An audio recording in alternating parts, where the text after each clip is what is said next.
ಹೇಳಿದಿರಿ thank you. EVM ವಿಚಾರದ್ದು ಬಹಳ stress ಮಾಡ್ತಿದ್ದಾರೆ ರಾಹುಲ್ ಗಾಂಧಿ ಅವರು ಲೋಕಸಭಾ ಚುನಾವಣೆ. ಇವಿಎಂ ಹೇಳಿಲ್ಲ ಅವರು ಎಲೆಕ್ಟ್ರಲ್ ರೋಲ್ ಬಗ್ಗೆ.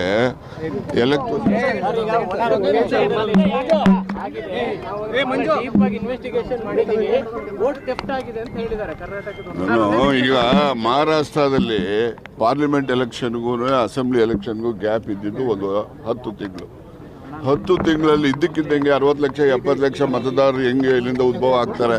ಅದು ಅನುಮಾನಕ್ಕೆ ಎಡೆ ಕೊಡುತ್ತಾ ಎಡೆ ಕೊಡೋದಿಲ್ವಾ? ನೀವೇ ಹೇಳಿ.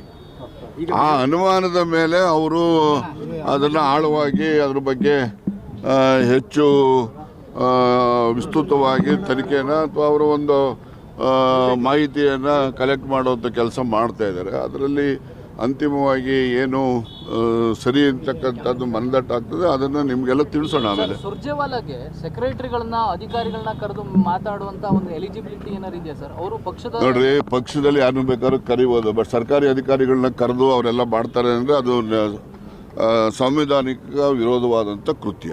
ಬಿಹಾರ್ ಚುನಾವಣೆಯಲ್ಲಿ ಎಲ್ಲಿ ನೋಡಿ ಅಲ್ಲಲ್ಲ, ಆಗ ನಾನು ಆ ಸಭೆಯಲ್ಲಿದ್ದೆ. ಆ ಸಭೆಯಲ್ಲಿ ಮೊದಲನೇ DCM ಅವರು ಸಭೆ ಕರೆದಿರೋ ಅಧ್ಯಕ್ಷರು.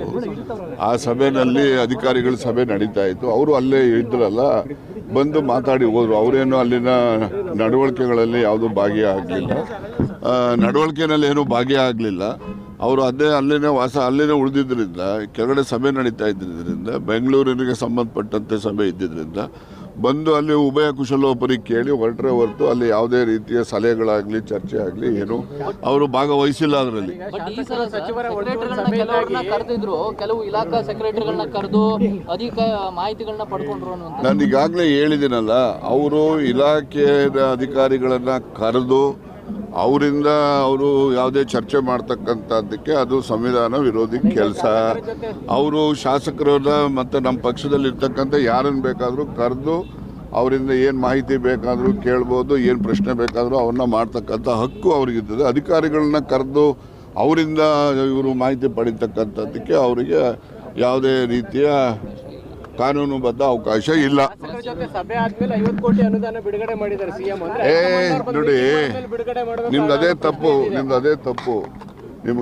ತಪ್ಪು. ಸುಮಾರು ಇವ್ರು ಬರೋದಕ್ಕಿಂತ ಮುಂಚಿತವಾಗಿ ಎಲ್ರಿಗೂ ಪತ್ರ ಬರೆದಿದ್ರು. ಈಗ ಪತ್ರ ಬರೆದ ಹಿನ್ನೆಲೆಯಲ್ಲಿ ಯಾರೂ ಕೂಡ ಪ್ರಪೋಸಲ್ ಕೊಟ್ಟಿರಲಿಲ್ಲ. ಈಗ ಮತ್ತೊಮ್ಮೆ ಮುಖ್ಯಮಂತ್ರಿಗಳೇ ಸಹಿ ಮಾಡಿ ಮತ್ತೆ ಎಲ್ಲ ಶಾಸಕರುಗಳಿಗೆ ಸಚಿವರುಗಳಿಗೆ ಪತ್ರ ಬರೆದು 31ನೇ ತಾರೀಕು ಒಳಗಡೆ ನೀವು ನಿಮಗೆ ಯಾವ ಕಾಮಗಾರಿ ಬಗ್ಗೆ ಪಟ್ಟಿ ಕೊಡಿ ಅಂತ ಹೇಳಿ ಕೇಳಿದ್ದಾರೆ. ಇದು ಪ್ರಕ್ರಿಯೆ ಅವ್ರು ಬಂದ ಮೇಲೆ ಪ್ರಾರಂಭ ಆಗಿದ್ದು ಅಂತಕ್ಕಂಥದ್ದು ಸತ್ಯಕ್ಕೆ ದೂರವಾದದ್ದು. ಸರ್, ಈಗ ಶಾಸಕರ ಒಂದು ಸುರ್ಜೇವಾಲಾ ಮೀಟಿಂಗ್ ಬಳಿಕ ಮ್ಯಾಜಿಕ್ ನಂಬರ್ ಜಾಸ್ತಿ ಮಾಡ್ಕೊಳ್ಳಿ ಸಿಎಂ ಸ್ಟ್ರಾಟಜಿ ಮಾಡ್ತಿದ್ದಾರೆ ಅಂತ ಚರ್ಚೆ ಮಾಡೋರಿಗೆ ನಾವು ನೋಡಪ್ಪ, ಚರ್ಚೆ ಮಾಡ್ತಕ್ಕಂಥವ್ರು ಅವರವರ ಒಂದು ಆ್ಯಂಗಲಲ್ಲಿ ಅವರವರು ಚರ್ಚೆ ಮಾಡ್ಕೋತಾರೆ. ಅದ್ರದ್ದಕ್ಕೂ ಇದಕ್ಕೂ ಸಂಬಂಧ ಇಲ್ಲ. ವಾಸ್ತವ ಸ್ಥಿತಿ ಏನಂದರೆ, ಸುರ್ಜೇವಾಲಾ ಅವರು ಬರೋದಕ್ಕಿಂತ ಮುಂಚಿತವಾಗಿ ಎಲ್ಲ ಶಾಸಕರುಗಳಿಗೂ ಕೂಡ ಆಯಾ ಸಂಬಂಧಪಟ್ಟ ಕಚೇರಿಗಳಿಂದ ಮಾಹಿತಿ ಹೋಗಿತ್ತು, ಪ್ರಪೋಸಲ್ ಕೊಡಿ ಅಂತ. ಕೊಟ್ಟಿಲ್ಲ ಇನ್ನೂ. ಅದಕ್ಕೋಸ್ಕರ ಮುಖ್ಯಮಂತ್ರಿಗಳು ಅಂತಿಮವಾಗಿ ಗಡುವನ್ನು ಕೊಟ್ಟು 31 ಒಳಗಡೆ ಕೊಡಿ ಅಂತ ಕೇಳಿದ್ದಾರೆ. ಅದು ಪ್ರಕ್ರಿಯೆ ನಿರಂತರವಾಗಿ ನಡೀತಾ ಇರತಕ್ಕಂಥದ್ದು. ಈ ಪ್ರಕ್ರಿಯೆ ಪ್ರಾರಂಭ ಆಗಿದ್ದು ಅವ್ರು ಬರೋದಕ್ಕಿಂತ ಮುಂಚಿತವಾಗೇ ಪ್ರಾರಂಭ ಆಗಿತ್ತು. Thank you.